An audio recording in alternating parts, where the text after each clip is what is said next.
Real talk.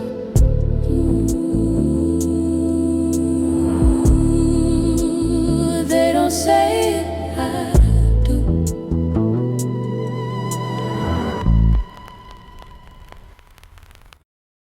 I'm not dating a man that does not come from a two-parent household. I don't care what race you are. You came from a two-parent household? No, but I'm going to explain to you why. There's a big difference with the man who was raised with his mother and father versus a man who was just raised with his mother.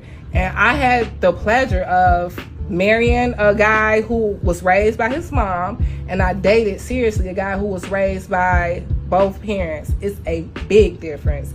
And coming from a household where I was raised by my mom, as a grown woman, I'm telling you, it's a difference. I do agree that there is a difference, but I can't necessarily say that I'm only going to deal with men who came from a two-parent household, because I didn't come from a two-parent household. So I can't put judgment on another person and say that's what you have to have. But have you worked, and do you acknowledge that because you didn't have that you do have some deficiencies? Yeah, I know as a woman I have some deficiencies, and it took me a while to know that. Mm-hmm. But I realized that I do have some deficiencies. And of course, like he stated, it's a constant work in progress. Right. I've seen and heard people get disqualified when it comes to relationships because they grew up in a single-family household. Growing up without both parents in the house, does that follow you into your relationships? Because depending on who you ask, you're either doomed or you'll be just fine. Both of those are lies, just different ones. Most people answer this emotionally. Some say, it doesn't matter where you came from. Others say, that's exactly why relationships fail. Both sides are incomplete. Because the real answer is it depends on what you built from what you didn't have. But here's what people don't want to hear. A lot of people use where they came from as a permanent explanation for temporary behavior. At a certain point, 30s, 40s, 50s, you've lived long enough to know the difference between a wound and an identity. Because some people carry their past like pain, others build their entire personality around it.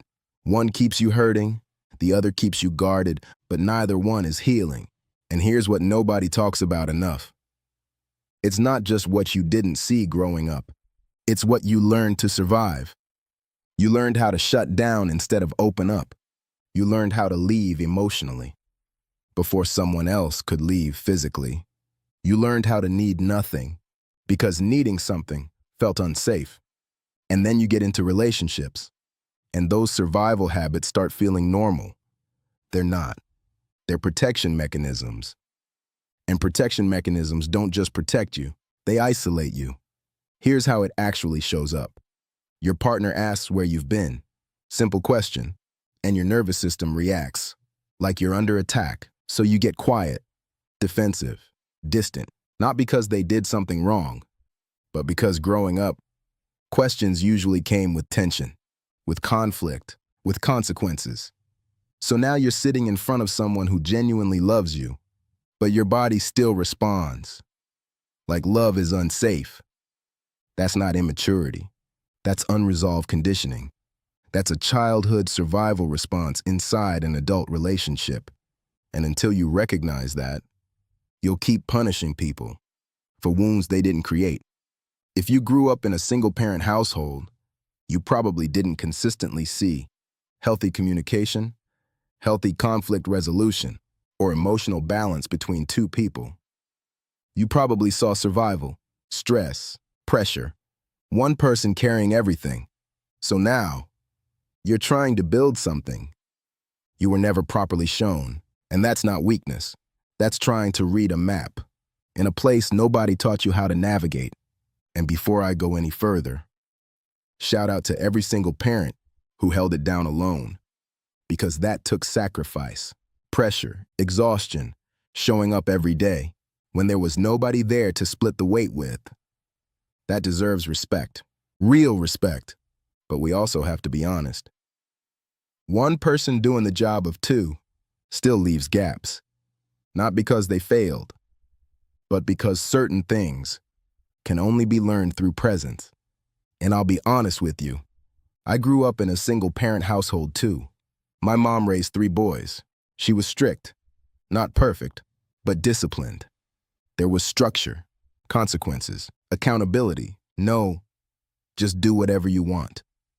And looking back, that structure helped me more than I realized. My father was around at times, but not consistently, so I didn't grow up watching daily leadership in a household. I didn't grow up seeing what emotional stability between 2 parents looked like every day, but I went looking for it anyway. Sometimes through real people, sometimes through what I watched. Family Matters, Fresh Prince, Full House, The Wonder Years, Sister, yeah, TV. But I was still seeing examples of something important. Fathers correcting their kids without breaking them emotionally. People disagreeing without abandoning each other. Families struggling without completely falling apart. And that mattered because you don't need a perfect example.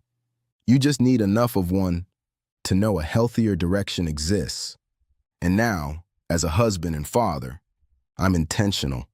I tell my kids I love them. I try to stay emotionally present. I try to communicate instead of disappearing into myself when I'm stressed. And honestly, some of those survival habits still show up sometimes. Sometimes I still go quiet when pressure hits.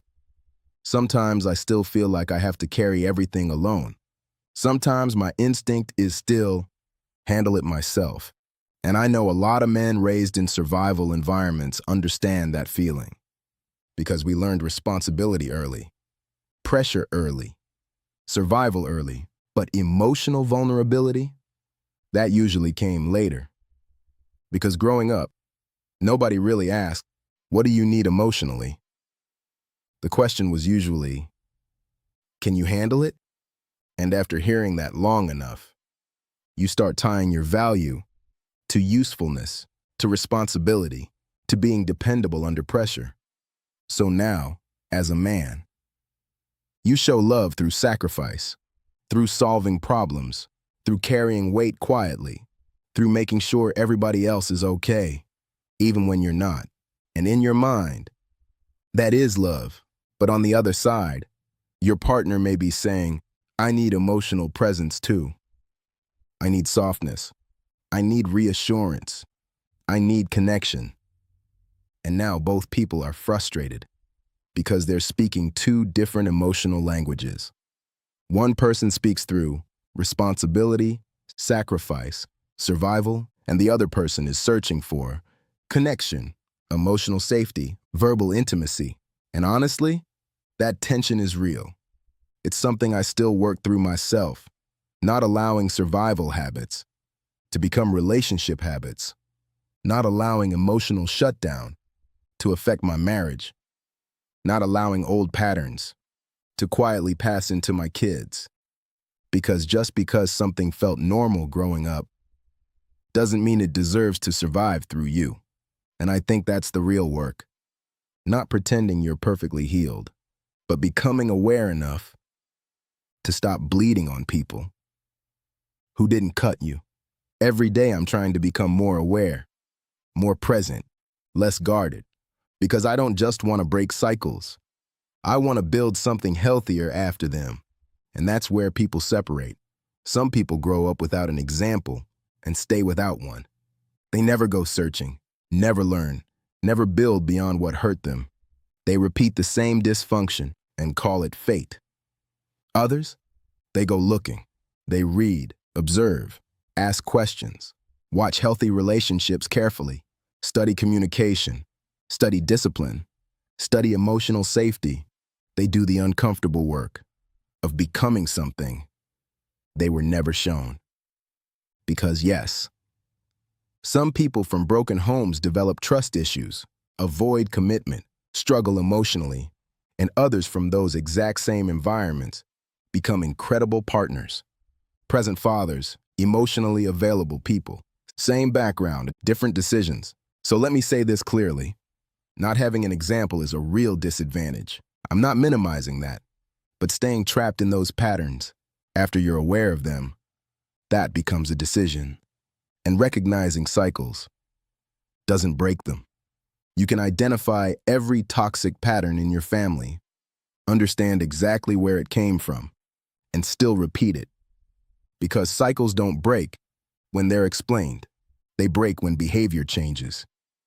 In real moments, in uncomfortable moments, when everything in you wants to go back to survival mode and you consciously choose something healthier instead. That's where cycles break or continue. So no, growing up without both parents doesn't disqualify you from healthy love, but it does mean you have to become intentional. In ways other people may never fully understand, you have to learn what you weren't taught, build what you never saw, and become the thing you once needed. So ask yourself honestly, are you actually healing or just learning how to function better inside the same wounds?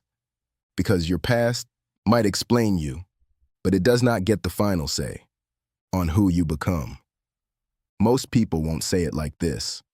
I will. Like, share, comment, and subscribe for more.